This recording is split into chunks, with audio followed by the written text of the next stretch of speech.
গুনাহ আমরা কিতাবের মধ্যে পড়ছি, গুনাহ তিনটি জিনিস, তিনটি বড় ক্ষতি। প্রত্যেকটা গুনাহ, প্রতিটা হারাম। নারী, ছবি, জিনা, ব্যভিচার, মদ, জুয়া, সুদ, ঘুষ, কিস্তি, হারাম, নাচ, গান, বাদ্য, অশ্লীলতা, বেহায়াপনা, অসভ্যতা, নোংরামি, আল্লাহর নাফরমানি, তিনটি ক্ষতি ওই ব্যক্তিকে করবেই করবে।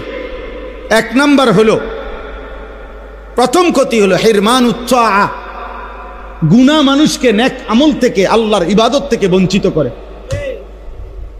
দুই নাম্বার হিরমানুল ইলম, গুনাহ মানুষকে কোরআন সুন্নাহর ইলম থেকে বঞ্চিত করে। তিন নাম্বার হিরমানুল, একটা বললাম কি যে তার ইলম দূর করে দেয়। দুই নাম্বার তার আমলকে কি করে দেয়, ছুটায় দেয়। তিন নাম্বার হলো হিরমানুর রিজক, তার রিজিক কমিয়ে দেয়। গুনাহ অভাব নিয়ে আসে, গুনাহ অভাব নিয়ে আসে। তুমি টের পাইবে না, হয়তো তোমার জেনারেশন তোমার পরে কষ্ট পাবে। একসময় দবদবানি খপখপানি ছিল, ছিল, এরপরে বিখ্যাত থালা হাতে। আমারে কুমিল্লা এক জায়গায়, এই কুমিল্লার মধ্যে এক জায়গায় আমাকে দেখাইছিল যে হুজুর 70 বছর এই বাড়ির সামনে দিয়া, বিশাল বড় বাড়ি, কয় যে 70 বছর কমপক্ষে এই বাড়ির সামনে দিয়ে কেউ যাইতে হলে জুতা খুললে যাইতে হইতো, জুতা পায়ে দিয়ে যাওয়ার সাহস ছিল না। কিন্তু আজকে 70 বছর পরে ওই বাড়ি সামনে কয়টা গাছ ছাড়া আর কিছু নাই, এখন কুত্তা ঘুমায়, কুকুর ঘুমায়। এজন্য গুনাহ ছাড়তে হবে। আজকে আমার মূল বক্তব্য এটাই, আপনারাও ছাড়তে হবে, আপনাদের সন্তানদেরকেও গুনাহ থেকে ফিরাইতে হবে। শয়তানের রাস্তা গুনাহের রাস্তা, না হলে এই জাতি টিকবে না, এই জাতি টিকবে না। আমাদের উপরে আযাব, গজব, মুসিবত আমাদের ছেলেদের এই অব্যাহত, মেয়েদের এই অব্যাহত নাফরমানির কারণে এখনো টের পাচ্ছেন না। এখনো গলিতে গলিতে, গ্রামে গ্রামে আলহামদুলিল্লাহ খাইয়া না খাইয়া কিছু আলেম ওলামা মসজিদ মাদ্রাসা দ্বীনি ফিকির করতেছে, দ্বীনি ফিকির করতেছে। কিন্তু একদিন দেখবেন এগুলোও বন্ধ হয়ে যাবে, একদিন এগুলোও বন্ধ হয়ে যাবে। যেই হারে ছেলে মেয়ে, নারী, পুরুষ বেনামাজি, অভাব আসবে। ফজরের নামাজের মুসল্লি কই? 5 ওয়াক্ত নামাজের মুসল্লি কই? যে মানুষগুলো জুমার নামাজ পড়ে এক সপ্তাহে, এই মানুষগুলো পুরো এক সপ্তাহে বাকি নামাজগুলো কেন পড়ে না? কারো কোনো ফিকির আছে? কোনো একটা চায়ের দোকানে কোনোদিন যেখানে 10 জন মানুষ বসে, ওনারা কি একটা বার আলাপ করে কিও আমগো সমাজের লোকগুলো বাকি 5 ওয়াক্ত নামাজ কেন পড়ে না? কারো ফিকির নেই, কারো ফিকির নাই। সবাই যার যার ছেলে মেয়ে, সবাই কোন রকমে দুগা ভাত, একখান ঘর আর কদ্দুর ফার্নিচার বানাইতে পারলে খাইয়া পয়রা, পান সুপারি চা বিস্কুট বন্টন খাইয়া কোন রকমে রাত পার করন, দিন পার করন। সবাই সবাইকে নিজেকে নিয়ে ব্যস্ত। আমরা মানুষের পরিবর্তন করবে কে? জাতিকে টিকাবে কে? বলেন। উম্মতের পরিবর্তন হবে কিভাবে? এই মাদ্রাসাগুলো ছোট ছোট মেহনত করে, ছোট ছোট ফিকির করে। আল্লাহ তাআলা আমাদেরকে বুঝার তৌফিক দান করেন। আমি এই জন্য আপনাদের কাছে, ছেলেরা তোমাদের কাছেও ভাইয়া বুঝায় বললাম, যদি কারো দিলে লাগে, আর যদি দিলে না লাগে, সন্তান ততক্ষণ পর্যন্ত নিজে নিজে ভালো হইতে পারবে না অভিভাবক যদি সচেতন না হয়। অভিভাবক সচেতন না হইলে পারবে না। অভিভাবকও যুদ্ধ করতে হবে। আপনার 6 বছরের বাচ্চা, 16 বছরের বাচ্চা, 14 বছরের বাচ্চার হাতে আপনি বড় মোবাইল দেখছেন, আমনে আসার দিয়ে ভাঙতে হবে। আপনার ঘর থেকে টেলিভিশন, নাটক, সিনেমার আয়োজন সরাইতে হবে, নয়তো জাতি টিকবে না। হ্যাঁ, মানুষ হিসেবে থাকবে, দেখতে মনে হবে মানুষ, কিন্তু আখলাক আর চরিত্র হবে সব জন্তু জানোয়ার, ইনসান আর থাকবে না, ইনসান আর থাকবে। চারিদিকে খবর নিয়ে দেখেন, প্রতিদিন খবরের কাগজ শুনেন কি পরিমাণ জিনা, ব্যভিচার, পরকিয়া, হত্যা, খুন, ধর্ষণ কিভাবে চলছে, কে কাকে নিয়ন্ত্রণ করে, কে কাকে নিয়ন্ত্রণ করে। আল্লাহ আমাদেরকে হেফাজত করেন। দেখেন, বাস্তবতা হলো আল্লাহর কথা কম হোক বেশি হোক মনোযোগ দিয়ে শুনতে হয়। মনোযোগ দিলে আলহামদুলিল্লাহ ধীরে ধীরে মানুষের পরিবর্তন হয়। মানুষে একদিনে জুনায়েদ বাগদাদি হয় না। জুনায়েদ বাগদাদি নিজেও একদিনে হয় নাই, একদিনে আব্দুল কাদের জিলানী হয়ে যাবে না, কারণ উনি নিজেও একদিনে হয় না, বহুদিনের সাধনা করে তিনি আল্লাহর প্রিয় বান্দা হয়েছে।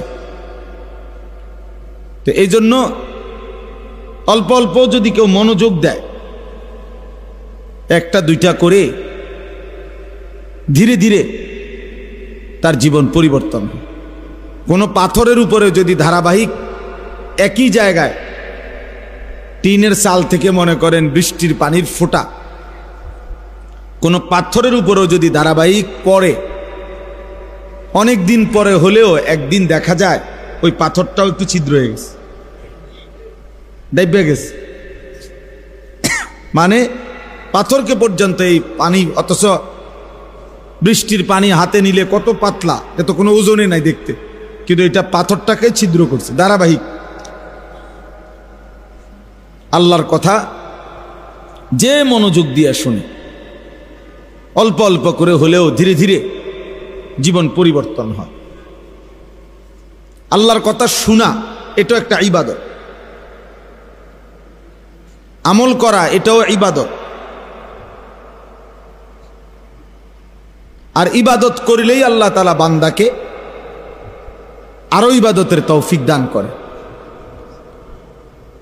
এই জন্য প্রত্যেকের উচিত, এই ছেলেরা তোমাদেরও বাবা, বাস্তব কথা হলো এটা উচিত, সব সময় যদি একটা মানুষ গাফেল থাকে, যে সারাক্ষণই মানে এলোমেলো, সারাক্ষণই হাসে, লাফায়, হাঁটে, চলাফেরা, তাহলে এইটা তো আসলে একটা সুস্থ স্বাভাবিক মানুষের কাজ হইতে পারে।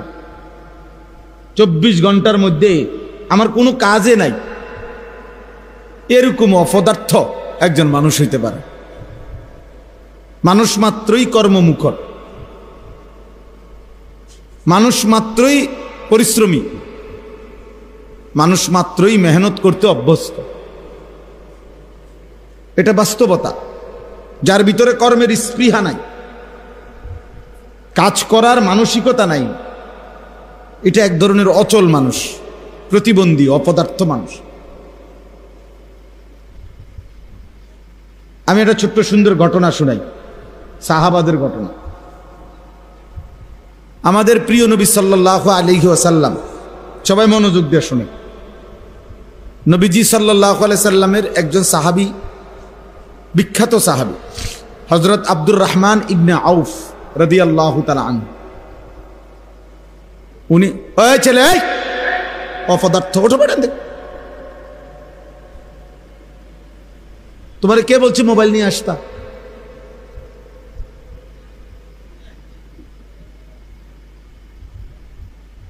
একজনও হাতে মোবাইল ধরে ভিডিও করবেন না।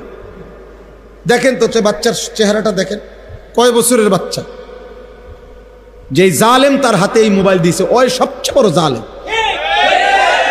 और बाप যদি হয় বাপ জালেম, মা যদি হয়। সমাজের অধপতন কোথায় নেমে গেছে, আশ্চর্য। ঢাকা শহরে 14 বছর 15 বছরের ছেলেরা মানে গ্রুপ সন্ত্রাসী, কিশোর গ্যাং, কিশোর এই বয়সী ছেলে, কিশোর বলে কারে? 28 বছরের মানুষের, 14-15 বছরের বাচ্চাকেই তো কি বলে? এরা আপনার কিশোর গ্যাং। মানে এদের অত্যাচারে, এদের সন্ধ্যা ডাইরেক্ট সাফাতি দিয়া কোপ দেয়, রামদা দিয়া কোপ দেয়। মানে তার চাইতে তার অস্ত্র আর লম্বা। হ্যাঁ,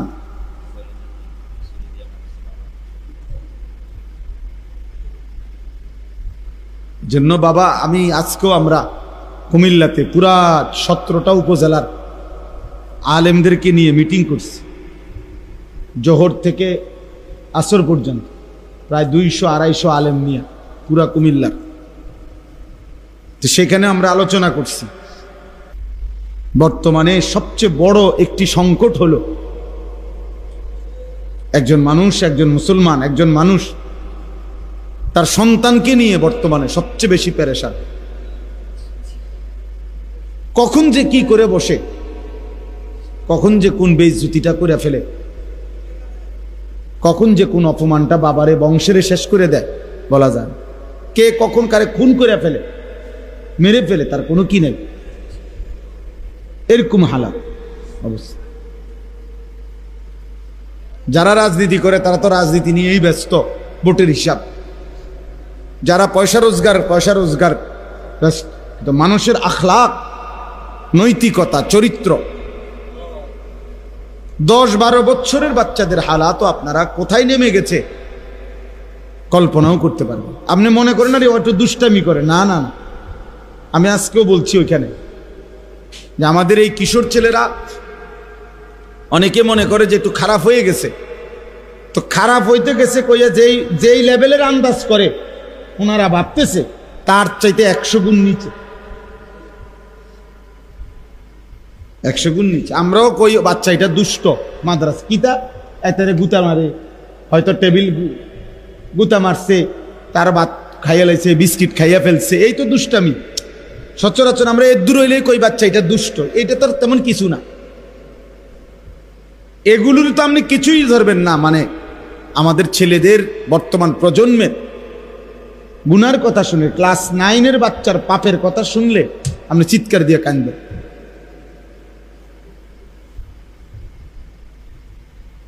ক্লাস 8-এর বাচ্চার গুনাহের কথা শুনলে আপনি চিৎকার দিয়ে কাঁদবেন।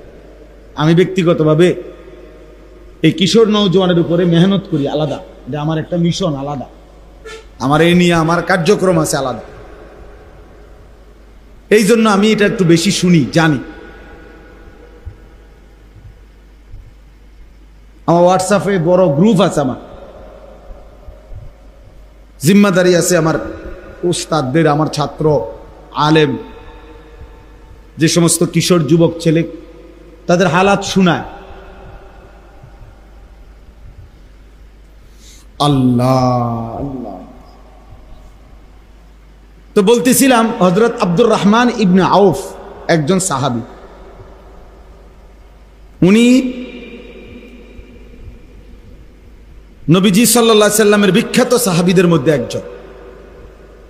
বেহেশতের সুসংবাদ প্রাপ্ত যেই 10 জন সাহাবীকে বলা হয় আশারায়ে মুবাশশারা, ওর মধ্যে একজন আব্দুর রহমান ইবনে আউফ।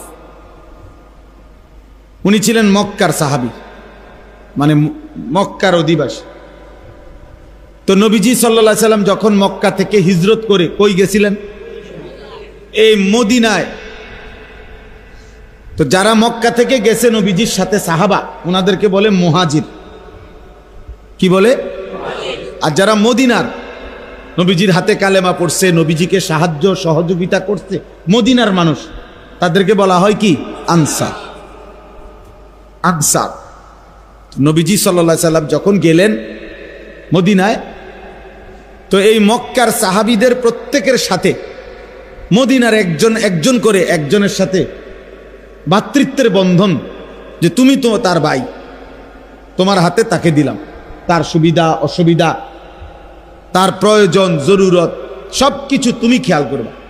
মানে এভাবে সিস্টেম করে গ্রুপ করে একজন করে একজন মক্কার সাহাবিকে একজন মদিনার সাহাবির সাথে কি বানায় দিছে নবীজি? ভাই ভাই বানায় দিছে। তাহলে চাপটা কমে গেল। আমি একজনের দায়িত্ব নিলাম, আপনি একজন, আপনি একজন। আমাদের দেশে যুগ যুগ ধরে মাদ্রাসাওয়ালারা আগে সবচেয়ে বেশি জনপ্রিয় ছিল লজিং। এখন না আলহামদুলিল্লাহ বোর্ডিং চালু হয়েছে ব্যাপক। আগে এত কি ছিল না, বোর্ডিং ছিল। আগে তো গ্রামে গ্রামে কি খাইতো, লজিং থাকতো ছেলেরা। তার মানে প্রত্যেকে আগে ওয়াজ হুজুররা বলতো, আপনারা প্রত্যেকে যদি একজন একজন বাচ্চা নিজেদের ঘরে নিয়ে নেন, আপনাদের 5 জনের খানার লগে একজন বাচ্চা খাইলে তেমন আর কি হবে না, কষ্ট হবে না, কিন্তু বাচ্চাটারও পড়ালেখা হয়ে যাবে। আগে এটা লজিং প্রথা খুব ছিল। আমাদের টুমচর মাদ্রাসায় আমরা 4র্থ শ্রেণীতে, প্রাইমারি স্কুল থেকে আমি গিয়ে 4র্থ শ্রেণীতে ভর্তি ছিলাম টুমচর, জীবনের প্রথম, সেই 1992 সালে। তো তখন আমি নিজেই ছোট্ট মানুষ, তখনও আমি এই 4র্থ শ্রেণী পড়তাম মাদ্রাসায়, কিন্তু আমিও 4 জন বাচ্চা লজিংয়ে পড়াইতাম। আমি ছোট মানুষ, কিন্তু এরপরও খাইতে হইলে, চলতে হইলে, থাকতে হইলে আমি তো লজিং নিতে হইব, এছাড়া কোনো সিস্টেম নাই। তা আমার মনে আছে, আমার লজিংওয়ালা মাগরিবের পরে বাড়ির থেকে, ঘরের থেকে একটু দূরে ছিল টয়লেট, সুপারি বাগানের কাছে। ওই লজিংওয়ালা মানে লজিং বেটা আর কি, যে বাচ্চাদের বাবা, সবসময় উনি সাথে গেলে তো আমি বাথরুমে যাইতাম। আমি একলা যাইতে সাহস করতাম না, আমি নিজে ছোট ছিলাম, ভয় পাইতাম। উনি আমারে সবসময় ধরে নিয়ে যাইতেন। সুলাইমান ভাই আমার লজিং মাস্টার এখনো জীবিত আছেন আলহামদুলিল্লাহ। আমি এখনো পারিবারিকভাবে ওনার খোঁজ খবর রাখি। উনিও আমারে আপন সন্তানের মতো এখনো আদর করে, সেই ছোটবেলার সুলাইমান ভাই। তো এই জন্য বললাম, এভাবে আর কি একজন একজন করে নবীজি দিয়ে দিছেন। তো এই আব্দুর রহমান ইবনে আউফ, উনি মক্কার সাহাবী। তো উনাকেও নবীজি সাল্লাল্লাহু আলাইহি সাল্লাম মদিনার একজন আনসারী সাহাবীর সাথে ভাই বানায় দিছে। তো আজকে তো মেহমান হিসেবে রাখছে। 1 দিন বা 2 দিন পরে এই মদিনার আনসারী সাহাবী ওই মক্কার সাহাবীকে বলছেন যে, ভাই এই আমার হলো এই খেজুর গাছ, এই হলো আমার বাড়ি, দূর আমার এই আসবাবপত্র যা আছে সব কিছু আমি তোমাকে অর্ধেক অর্ধেক দিয়ে দিলাম, তুমি সব কিছু হিসাব করে অর্ধেক অর্ধেক বুঝে নাও, অর্ধেক তোমার অর্ধেক আমার। তো তখন এই সাহাবী আব্দুর রহমান ইবনে আউফ, এই সাহাবী আব্দুর রহমান ইবনে আউফ মুচকি হাসি দিয়ে ওই মদিনার সাহাবীকে বললেন যে, আলহামদুলিল্লাহ ভাই, তুমি আমারে দিছো, আমি খুশি, আমি খুশি, তবে আমার এগুলো এখন লাগবে না, তুমি শুধু আমারে তোমাদের মদিনার বাজার কোন দিকে, বাজারের রাস্তাটা দেখায় দাও, আমার বাজারে নিয়ে চলো। তখন এই মদিনার সাহাবী আনসার ওই আব্দুর রহমান ইবনে আউফকে, যিনি মক্কা থেকে আসছেন, ওনারে মদিনার বাজার দেখাই দিছে। ওইখানে নিয়ে গেছে যে এইটা আমাদের মদিনার বাজার। হযরত আব্দুর রহমান ইবনে আউফ বাজারে গিয়া, তরকারি বাজার যেখানে তরকারি বিক্রি করে, কাঁচা তরকারি, ওইখানে গেছে। পুরাটা হাইটা আগে হিসাব করে চাইছে কার দোকানে তরকারি সবচেয়ে সুন্দর, ফ্রেশ, ভালো, উত্তম তরকারিগুলো কেডা আনছে। তো এরকম একজনদের সিলেক্ট করছে দোকানদার করে, ওনারে বলছে যে, ভাই আপনি এই যা মাল আজকে বিক্রির জন্য আনছেন সবগুলোর দাম কত, কত দিরহাম হিসাব করে। তো উনি একটা আইডিয়া করে হিসাব করছে, ধরেন 500 টাকা, কথার কথায় ধরে নিলাম যে এখানে 500 টাকার তরকারি। এটা কিন্তু আগে 1450 বছর আগের কথা, তাহলে কাজে 500 টাকাও কইছি তো অনেক। তো ধরে নিলাম আমি 500 টাকা, 500 দিরহাম। তো উনি তখন উনারে বলছেন, ভাই আমি আপনার এই তরকারিগুলো 500 দিরহাম দিয়ে কিনলাম, কিন্তু এই তরকারিগুলো ধীরে ধীরে অল্প অল্প করে বিক্রি করতে তো আপনার কমপক্ষে 5-6 ঘন্টা সময় লাগবে। তো এই না আপনি 500 দিরহাম একসাথে পাইবেন, এই না কহ। তাহলে আমারে ঠিক ওইটুকু টাইম, 5 বা 6 ঘন্টা টাইম আপনি আমারে দিবেন। ঠিক বরাবর 6 ঘন্টা পরে আইসা আপনার 500 টাকা আপনি আমার থেকে কি করবেন, নিয়ে যাবেন। আমারে শুধু এটুকু সময় দিবেন, এর দূরে। উনি বলছে ঠিক আছে, অসুবিধা কি, আমি বেচতে তো টাইম লাগতো, তা আমি দিলাম টাইম। তখন উনি বললেন ঠিক আছে, তো আপনি রাজি তো? হ্যাঁ রাজি। তাইলে আপনি এখন ক্যাশ ছাড়েন, মানে দোকান ছেড়ে দেন আমারে, তরকারি এগুলা আপনি যান আপনার কাজে।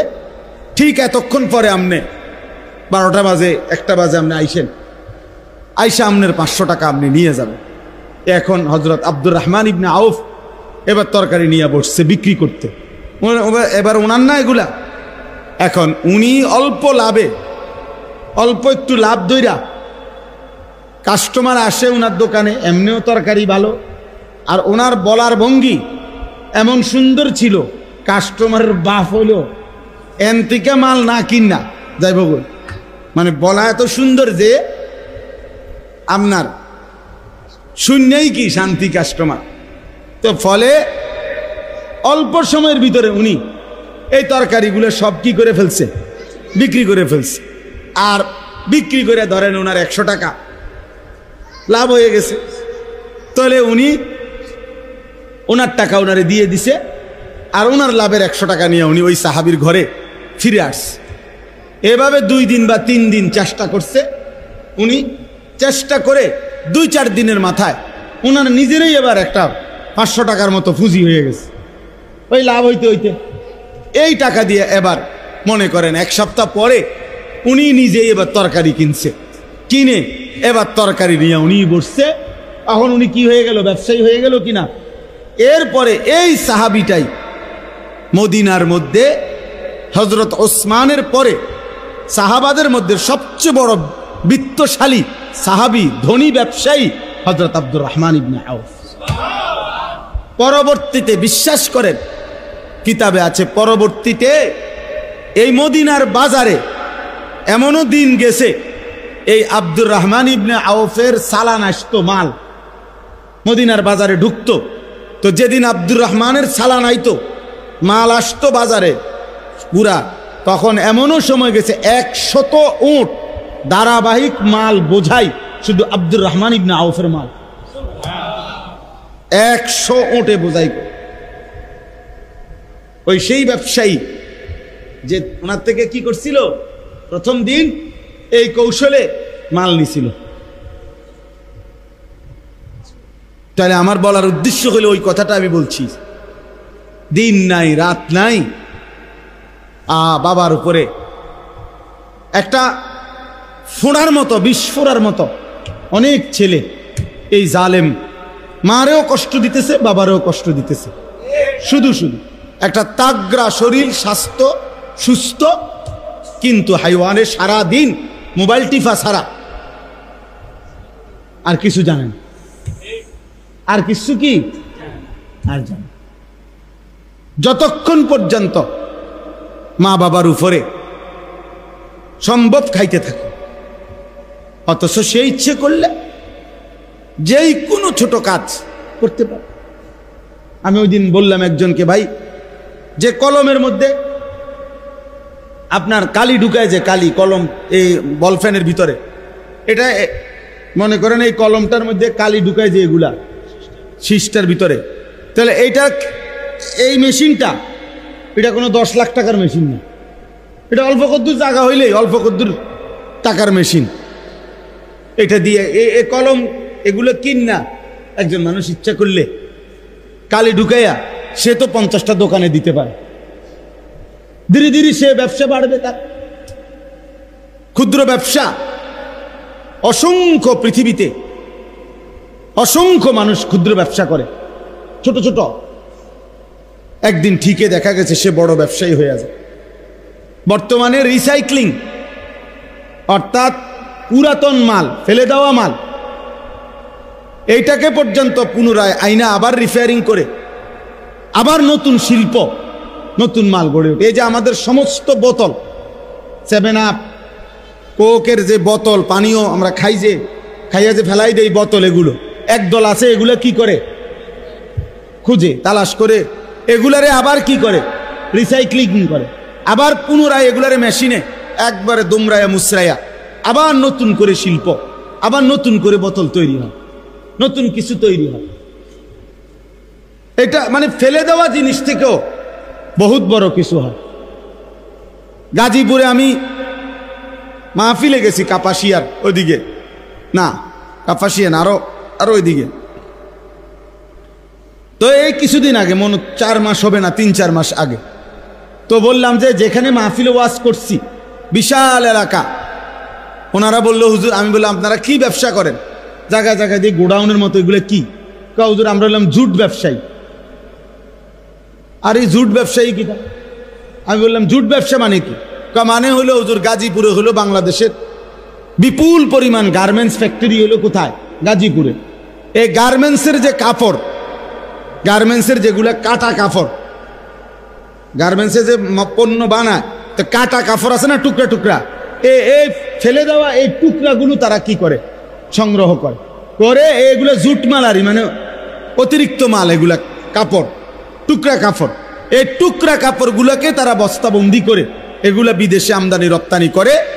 এই ব্যবসা করে তারা এখানে বিশাল বাড়ি গাড়ি সব কিছু তারা বছরের পর বছর চলতেছে। তারে বলেন, মানুষ যদি মেহনত করতে চায়, আমি এই প্রসঙ্গটা এই জন্য বললাম, আর কথার প্রসঙ্গে উঠছে, আমার খুব আফসোস লাগে, এত সুন্দর সুন্দর ছেলে পেলে 16, 17, 18, 20 বছর, ওমা এটা অপদার্থ, সারাদিন চুল নিয়ে ব্যস্ত, পাগলের মাথা খারাপ, চুল এটারে হারা দিন এরম করে স্কৃতি তুই। আরে মাথা খারাপ যে তোর, এইটাকে জানুনি, হে মনে এইটাও জানে না, এর যে মাথা খারাপ এইটাও হে জানে, সেইটাও জানে না, কি করা উচিত এটাও জানে না, দুনিয়াও বোঝে না, আখিরাত তো বুঝেই না। এই জন্য সবসময় এটা বলি আর কি, নাফরমান, পাপী, আল্লাহর অবাধ্য, এ দুনিয়াও বেওকুফ, আখিরাতও বেওকুফ। গাফেল, গাফেল অনেক বড় ক্ষতিকর। গাফলত মানুষকে অকর্মণ্য বানায় দেয়, যার জীবনে কোনো কাজ নাই, সে কিছুই করে না, বসে রয়েছে। আজকে 2 বছর ঘুরে কি গরো কা বিদেশ যাইতো, বিদেশ যাইতো করে, তো বিদেশ যাইতে কি গরুর লাগেনি? বিদেশ কি বাংলাদেশের ভিতরে নিত গরো কা?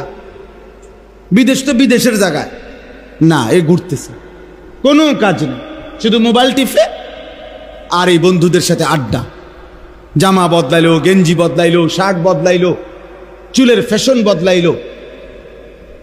আফসোসের ব্যাপার, আমাদের প্রজন্ম সব দিক থেকে অকর্মণ্য হয়ে যাচ্ছি। না দুনিয়াবি ক্ষেত্রে আমরা আগাইতে পারছি, আখিরাতের ক্ষেত্রেও আমরা পিছায় যাইতেছি। সব দিকে মনে হয় যেন দুশ্মন কৌশল করে আমাদেরকে বিনোদন, খেলাধুলা, আমাদেরকে নাচ গান, অশ্লীলতা, বেহায়াপনা, অসভ্যতা, এই বেহুদা কাজকর্মে এইভাবে লাগায় দিছে আমাদেরকে সবচেয়ে বেশি। গোটা পৃথিবীতে আপনার আশ্চর্য হবেন, আমেরিকার কোনো বিশ্বমানের ক্রিকেট খেলোয়াড় নাই। বলেন একজন ক্রিকেট খেলোয়াড়ের নাম আমেরিকা নাই।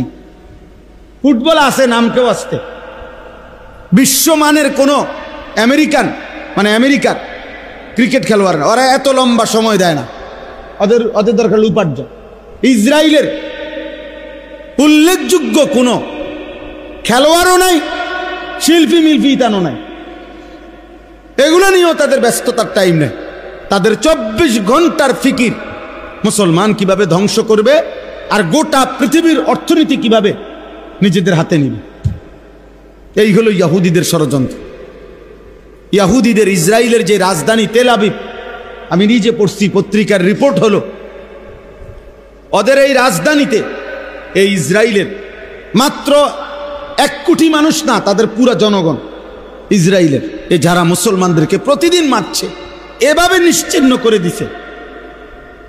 হামাসের মুজাহিদরা, ফিলিস্তিনের মাটির নিচের ওই মুজাহিদরা কাকুতি মিনতি করে মুসলমানদের কাছে দোয়া চাইছে, ওরা যে তাদের অস্তিত্ব নিশ্চিহ্ন করে দিচ্ছে এই ইসরায়েল।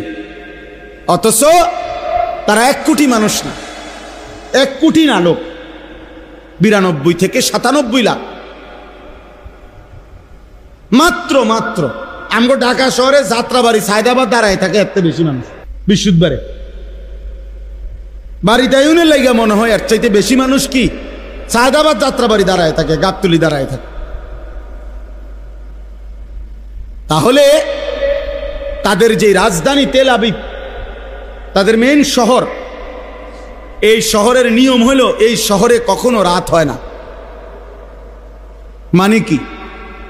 মানে হলো আমাদের মনে করেন এখন ঢাকাতে শত শত প্রতিষ্ঠান, কোম্পানি, ব্যাংক, অফিস, সরকারি চাকরিজীবীদের কর্মস্থল আছে না ঢাকায়, কিন্তু এই মুহূর্তে সব বন্ধ। এখন বন্ধ না সব, আবার কালকে সকাল 8টায় হলো কি অফিস, আবার বিকাল 4টার মধ্যে আবার কি ছুটি। কিন্তু ওদের দেশের নিয়ম হলো তাদের রাজধানীতে 24 ঘন্টাই শিফটিং আকারে তাদের অফিস চলে, কর্ম চলে, ডিউটি চলে। অর্থাৎ রাত 12টা হোক আর 2টা হোক, কোনো সময় কাজ কি নাই, বন্ধ নেই। বুঝছেন আপনি হিসাবটা? শিফটে আর কি 8 ঘন্টা পর পুরা শিফট কি হয়ে যায়, বদলায় গেছে, নতুন গ্রুপ কাজ করবে, পরের 8 ঘন্টায় নতুন গ্রুপ কাজ করবে, 3 শিফটে 24 ঘন্টা। বুঝছেন না হিসাবটা? তাহলে ফলে কম লোক বেশি কি করে উপার্জন করে, কম লোক বেশি আয় করে, বেশি আয় করে। এই জন্য ছেলেরা বাবা বুঝতে শিখো, ভাবতে শিখো বাবা। একজন ছেলেও যদি বুঝে থাকো এত অকর্মণ্য, এত অবহেলা বাবা, দুনিয়াও ভালো করবে না, আখেরাতও ভালো করবে না। রাজার ধনও ফুরায় যায়। আমরা কিতাবে পড়ছি করাচি হজরত কুতবে আলম আরিফ বিল্লাহ হজরত মাওলানা শাহ হাকিম মোহাম্মদ আখতার রহমতুল্লাহ আলাইহি বলছেন, একজন বিশ্ববিখ্যাত বুজুর্গ তিনি ছিলেন পাকিস্তানের। উনি বলছেন যে আমরা নিজ চোখে দেখছি একজন জমিদার আর জমিদারের ছেলে, সময়ের ব্যবধানে ছেলেটা নারী এবং জিনা ব্যভিচার করত, নারীর সাথে অসভ্যতা, অশ্লীলতায় তার বাবার সম্পত্তি শেষ করে দিছে। একটা পর্যায়ে তাকে এমন ভয়ঙ্কর রোগ হয়েছে যে এই রোগের চিকিৎসার জন্য বাবা তার জমিদারি সব শেষ করেছে। শেষ পর্যন্ত প্রকাশ্যে মানুষ দেখছে জমিদার এবং জমিদারের সন্তান বাপ পুত প্রকাশ্য দিবালোকে বাজারে মানুষের কাছে ভিক্ষা করছে, ভিক্ষা করতো, ভিক্ষা।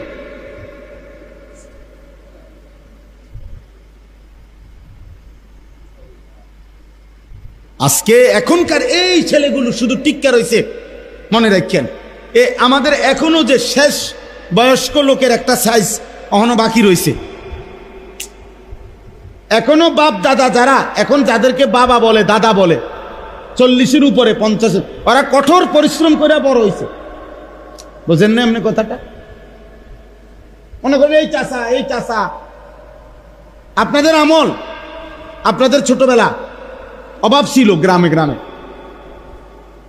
গ্রামে গ্রামে অভাব ছিল মানুষের।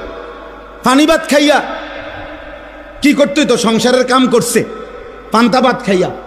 আমি তোমার পুরা মনে আছে, আমি নানার বাড়ি দাদার বাড়িতে যে পান্তা ভাত খাইছি, মামার লগে ক্ষেতের কোনায়, এই ক্ষেত রুইতে আছে তাগর লগে একসাথে বৈশা মরিচ ভর্তা দিয়ে যে পান্তা ভাত খাইছি, আমার একের কসম পুরা মনে আছে।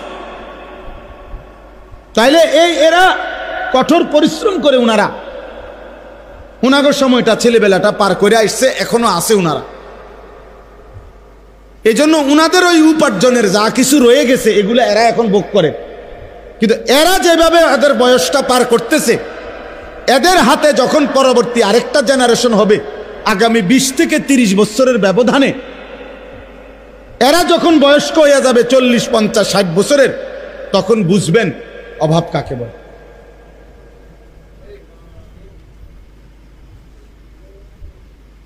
আমার কাছে ওই কিতাবের মধ্যে আছে, দামেস্কে সিরিয়ায় একবার এমন অবস্থা হয়েছে যে ওই একটি অঞ্চলের মানুষ এত বেশি নারীর ছবি, নারীর প্রেম, এটা নিয়ে তারা পুরা অঞ্চলের সকল মানুষই এই চর্চা শুরু করছে যে এরা সকলেই নারী ছবি, নারীর ভালোবাসা, নারীর সাথে যত রকমের গুনাহ হইতে পারে এই নিয়ে পুরা শহর সবাই চেষ্টা করতেছিল। তাহলে লিখছে কিতাবে, খোদার কসম, একটা সময় পরে আল্লাহর আযাব আসছে, আর ওই শহরে এত বেশি দুর্ভিক্ষ দেখা দিছে। এই দুর্ভিক্ষের পরে বিচক্ষণ মানুষরা, বিবেকবান মানুষরা ওই প্রেমিকদেরকে বলছে, তোমার প্রেয়সী, তুমি যারে ভালোবাসতে এতদিন, তার ছবিটা আঁকো তো। তখন বলছে, প্রেয়সীর ছবি আর প্রেয়সীকে চুলার আগুনে ছুঁড়ে মারো, একটা রুটি খাবারের জন্য দাও। আমার কাছে ওই কিতাব আছে। অর্থাৎ এই নারী ছবি, এই অসভ্যতা, এই অশ্লীলতা, এই বেহায়াপনা একদিন এরা হোক আর এদের পরবর্তী সন্তান হোক, কাউকে না কাউকে বিপদগ্রস্ত করে ফেলবে, বিপদগ্রস্ত করে ফেলবে, অভাবে ফেলে দিবে। গুনাহ মানুষকে ধীরে ধীরে, তাফসীরে মাআরিফুল কোরআনে আছে, যেই কোনো সুদখোর, যে নিয়মিত সুদ খাইতো, কসম আল্লাহর, ওইখানে কিতাবে লিখছে পরবর্তী 70 বছরের ব্যবধানে অবশ্যই সুদখোরের পরিবারের মধ্যে অভাব দেখা দিবে এবং সুদখোরের পরিবার অভাবের কারণে নিশ্চিহ্ন হয়ে যাবে। বাবায় হয়তো বুক করে গেছে, ফুতেও হয়তো আরো কয়দিন বুক করে গেছে, নাতির বেলায় আইসা আর কিছু না।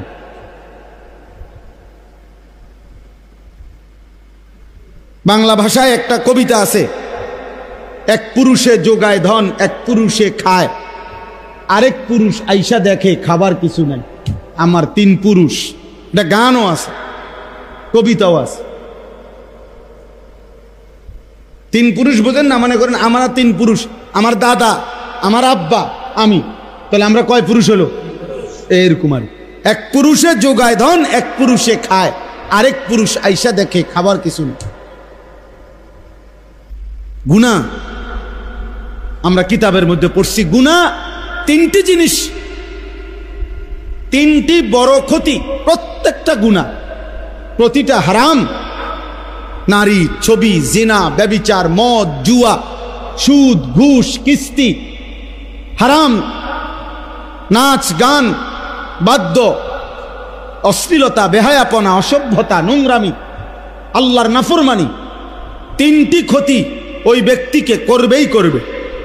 1 নাম্বার হলো, প্রথম ক্ষতি হলো হিরমানুত তাআ, গুনাহ মানুষকে নেক আমল থেকে, আল্লাহর ইবাদত থেকে বঞ্চিত করে। 2 নাম্বার হিরমানুল ইলম, গুনাহ মানুষকে কোরআন সুন্নাহর ইলম থেকে বঞ্চিত করে। 3 নাম্বার হিরমানুল, একটা বললাম কি, যে তার ইলম দূর করে দেয়। 2 নাম্বার তার আমলকে কি করে দেয়? ছুটায় দেয়। 3 নাম্বার হলো হিরমানুর রিজক, তার রিজিক কমিয়ে দেয়।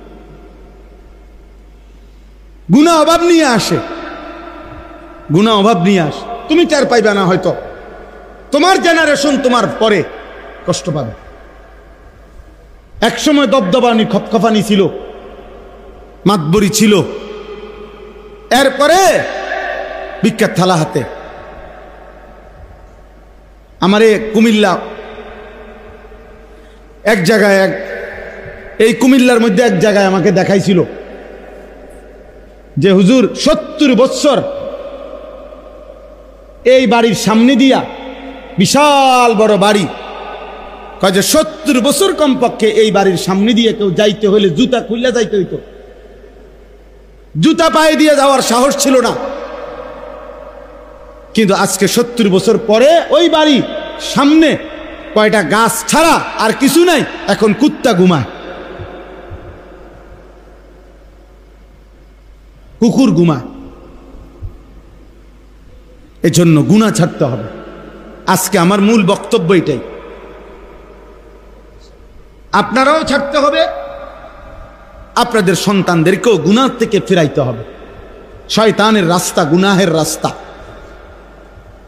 না হলে এই জাতি টিকবে না, এই জাতি টিকবে না। আমাদের উপরে আযাব গজব মুসিবত, আমাদের ছেলেদের এই অব্যাহত, মেয়েদের এই অব্যাহত নাফরমানির কারণে এখনো টের পাচ্ছেন না। এখনো গলিতে গলিতে গ্রামে গ্রামে আলহামদুলিল্লাহ খাইয়া না খাইয়া কিছু আলেম ওলামা মসজিদ মাদ্রাসা দ্বীনি ফিকির করতেছে, দ্বীনি ফিকির করতেছে, কিন্তু একদিন দেখবেন এগুলোও বন্ধ হয়ে যাবে,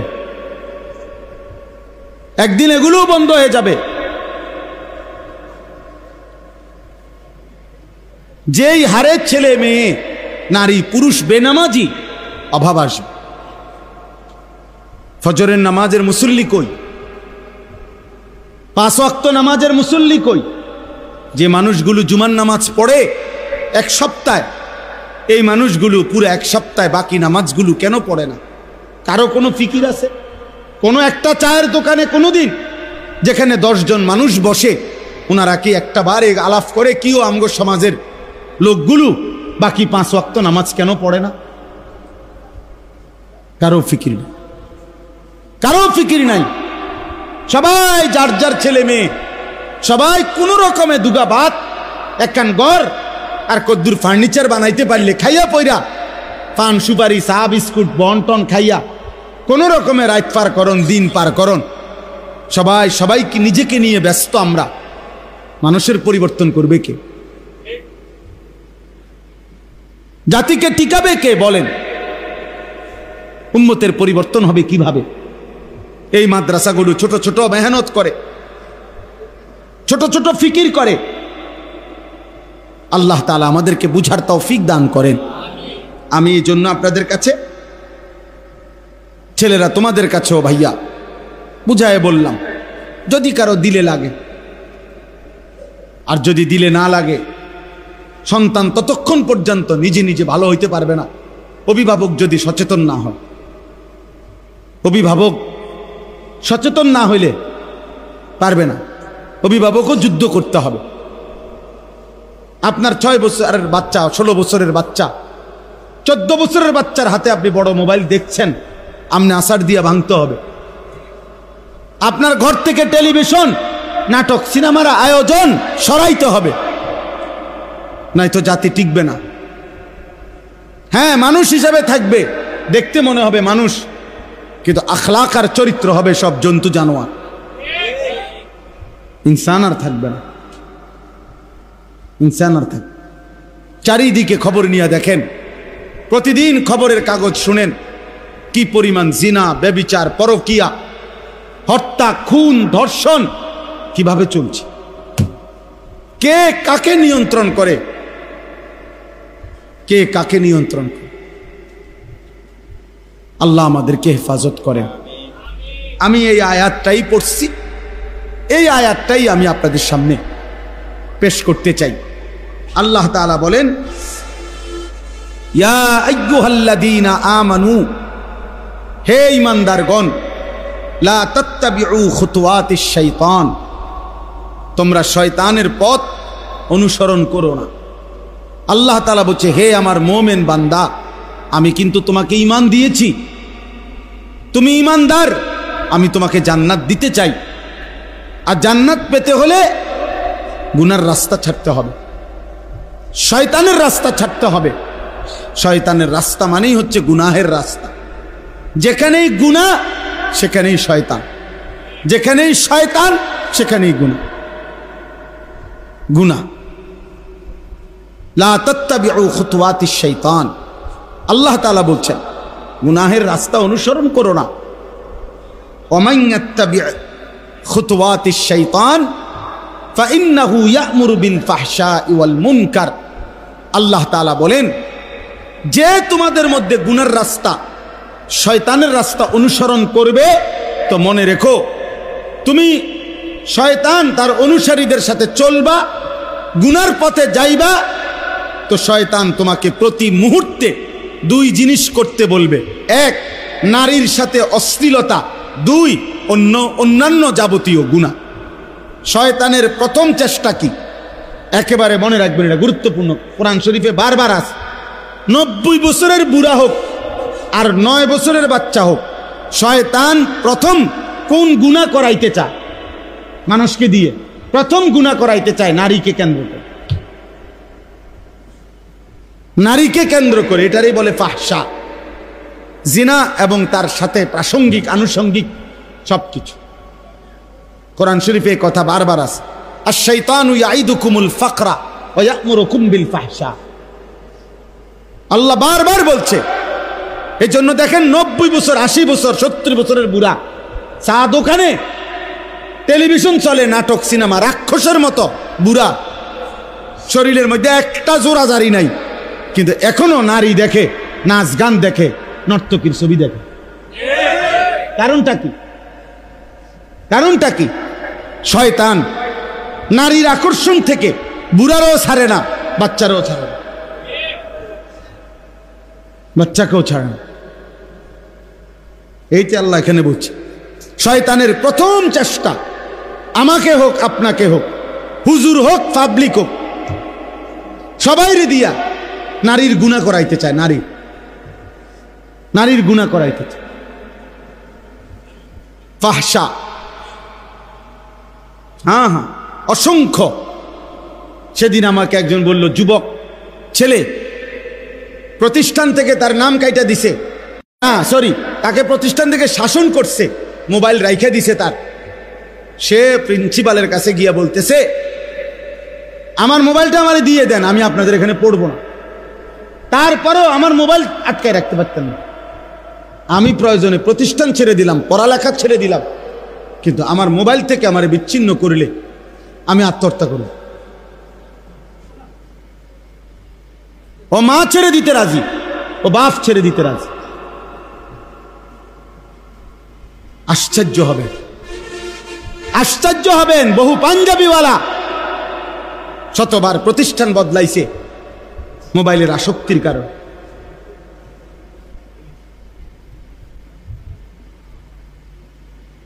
যেখানেই বাধা দিবে মোবাইল, না মোবাইল হলো মেইন জিনিস। এটা যেখানে নিরাপদে চালাইতে পারবো আমি সেখানে আছি। আহা, আমাদেরকে আল্লাহ তাআলা এই মোবাইলের জন্য সৃষ্টি করছে। এক মুসলমানের জীবন এত ফালতু, এক মুমিনের জীবন এত ফালতু, আমাদের কোনো কাজ নাই, আমাদের কোনো কাজ নাই। সারা পৃথিবীর মজলুম মুসলমান আহাজারি করছে যে হায় যুবক,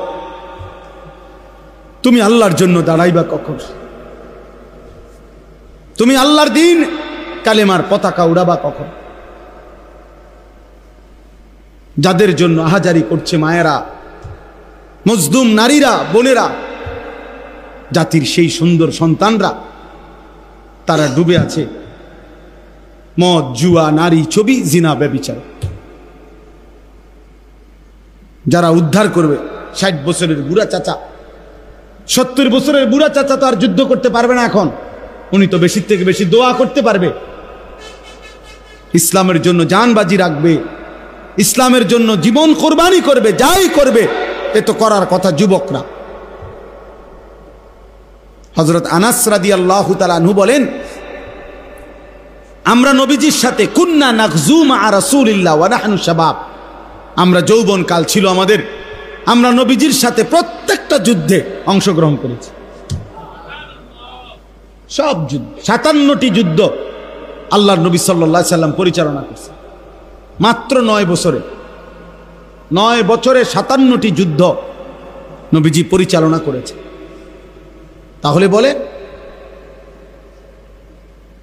আজকে আমরা বড় বেশি আফসোসের মধ্যে, যদি কেউ ভাবি আমরা, আর যার ভাবনা না আমিও কইলাম না, মোটামুটি ভাত মাছ খাইয়া, আপেল মালটা বন্টন চা বিস্কুট খাইয়া,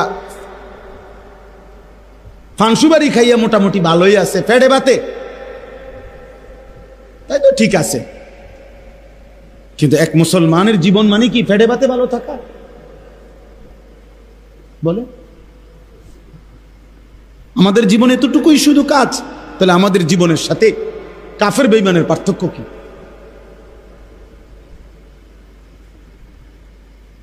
পার্থক্য কি?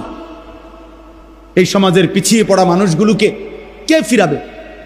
পার্বত্য চট্টগ্রামের 3টা জেলায় বাংলাদেশের 10 ভাগের 1 ভাগ, রাঙ্গামাটি, খাগড়াছড়ি, বান্দরবন, গোটা বাংলাদেশের 10 ভাগের 1 ভাগই হলো এই 3 জেলা, আর বাকি 9 ভাগ হলো 63 জেলা। তাহলে কত বড় ওইটা? এটা পুরাটা আপনার প্রতিদিন প্রতি ঘন্টায় সেখানে খ্রিস্টানরা ওই অঞ্চলের মানুষগুলোকে খ্রিস্টান বানাচ্ছে, খ্রিস্টান মিশনারি। উত্তরবঙ্গে 8টা জেলা, রংপুর বিভাগে।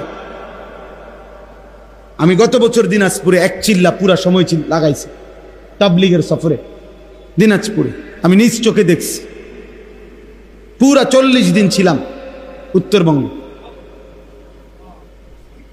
তখন আমি নিজ চোখে দেখছি শুধু একটি জেলায় দিনাজপুরে 560টার উপরে খ্রিস্টানদের গির্জা। বাংলাদেশে বলে প্রতিদিন খ্রিস্ট ধর্ম বানাচ্ছে।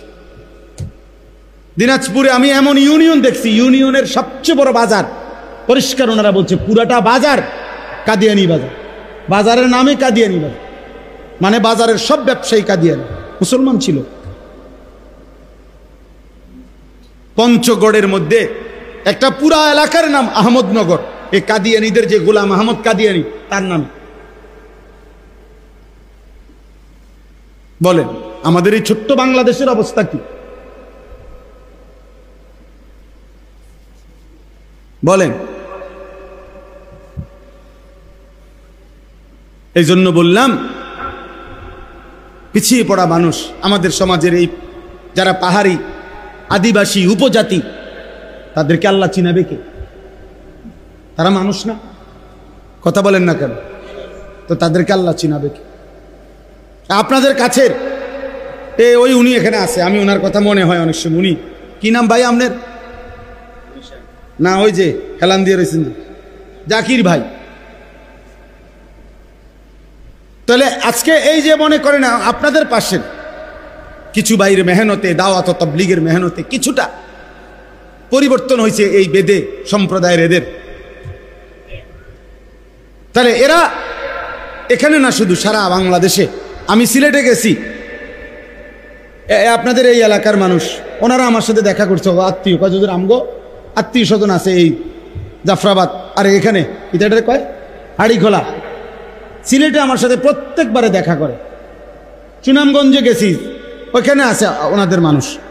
চিটাগাং হাটাজারির ওইদিকে গেছি আমি, হাটাজারি চিটাগাং ইউনিভার্সিটির পাশে বয়ান করতে, ওইখানের লোক আমার কাছে এসে দেখা করছে যে হুজুর আমগো আত্মীয় স্বজন আছে, এরাও এই বেদে সম্প্রদায়। তাহলে সারা বাংলাদেশে এরা আছে কিনা বলে? তো এদের দিন শিখাবে কে? ইমান শিখাবে কে? ইসলাম শিখাবে কে? হিজরা যারা, হিজরা ওরা মানুষ না? কথা বলেন না কেন? হিজরা বলে যাদেরকে, তো ওরা, ওদের আখেরাত নাই, ওদের কোনো বিচার আচার হবে না, তো ওদেরকে আল্লাহ চিনাবে, ওদেরকে আখেরাত চিনাবে কে? বলেন। এইভাবে চিন্তা করে দেখেন এই সমাজের কি পরিমাণ মানুষ আল্লাহ চেনে না। কত লোক, আমি সেদিন এক লোকরে দেখছি সিমেন্টের বস্তা নামাইতেছে, আমি তাকাইছিলাম। বিশ্বাস করেন লোকটার ঘাম, সারাটা লুঙ্গি গেঞ্জি ভিজা, আমার মনে যেন পানিতে সাঁতার কাটতেছে, এরকম ঘাম। তাহলে এক এক বস্তা সিমেন্ট নামাইতে গিয়া ট্রাকটার থেকে সে যে গোডাউনটা ফালাইতেছে নিয়া, প্রতিবারে তো তার কোমরটা কি হইতেছে, বাঁকা হইতেছে। এক বস্তা সিমেন্ট নামাইলে হয়তো 3 টাকা, 5 টাকা বা 10 টাকা, ধরে নিলাম 10 টাকা, তাহলে 50 বস্তা সিমেন্ট নামাইলে কি পরিমাণ ঘাম জড়ছে? 500 টাকা। এই 500 টাকা ঘামে চুবানো এই টাকাটা দিয়া সে তার পরিবারে যখন পাঠায় দেয়, তার সন্তান নামের 18 বছরের 16 বছরের ওই জানোয়ার এই ঘামের টাকাটা দিয়া মোবাইলে উলঙ্গ ছবি দেখে। মানুষ নামের ওই জানোয়ারে তার বাবার এই ঘামের টাকাটা দিয়া নারী দেখে, ছবি দেখে। অথচ এই বেচারার কোমরটা 50 বার বাঁকা হয়ে গেছে। আমার কোমরে সামান্য ব্যথা, আমি ডাক্তার দেখাইছি গত কয়দিন আগে, পরিষ্কার প্রেসক্রিপশন উনি লিখে দিছে, ঝুঁকে কোমর ঝুঁকে কোনো কিছু নিবেন না। বলছে একটা কাগজ এটা এখানে পড়ছে, এটা ঝুঁকে নিবেন না, স্বাভাবিকভাবে বসবেন এরপরে নিবেন। ওই মানুষটা এইভাবেই তো আজকে হয়তো 10 বছর এভাবেই তো বস্তা নামাইতে আছে, ঠিক না? কত কষ্টের কামাই। এই জন্য আমরা একজন, শুনেন আমার কোনো আপত্তি নেই, আমি এক ধরনের মানুষ, আমার ফিকির হলো আমি কোনো ভোটে দাঁড়াইছি না, আমি কোনো এটা নির্বাচনী জনসভা না যে অনেক লোক হইতে হবে, আমি তো ইলেকশন করি না, তো কাজেই আমার জনসমর্থন দিয়ে আমি করবো কি, আমি কি ভোটে দাঁড়াবো? আমার তো আখেরাতে না দরকার, তাহলে লোক কম না বেশি আমি লোক দিয়ে করবো কি? বেশি গুণ না, সংখ্যা গুণে তো আমার দরকার নেই, আমার দরকার আল্লাহর কথা পৌঁছানো, আল্লাহর এক বান্দাই শুনুক, আমি তার জন্যই বলছি। একজনই ভাবুক কি হবে জাহান্নাম, কি হবে আখেরাত। নবী সাল্লাল্লাহু আলাইহি সাল্লামের একজন সাহাবী জীবনে একবার শুনছে, হযরত সালমান, যে জাহান্নামের আগুনের লাকড়ি হবে মানুষ এবং পাথর। তাফসীরের মধ্যে আছে উনি 3 দিন 3 রাত এক টানা শুধু চোখের পানি ফেলে কানছে যে হায় জাহান্নামের লাকড়ি হবে মানুষ, সেই লাকড়ি যদি হই আমি সালমান, আমার কি হবে, আমার কি হবে, এ কথা বলে শুধু কানছে আর কানছে অঝরে। 3 দিন পরে নবীজি খবর নিয়ে ওনারে খবর দিয়ে আনছে। নবী সাল্লাল্লাহু আলাইহি সাল্লাম জিজ্ঞাসা করছে, সালমান কি হয়েছে তোমার? বলছে, ইয়া রাসূলুল্লাহ, কোরআনের এই আয়াত আমারে পাগল বানায় ফেলছে।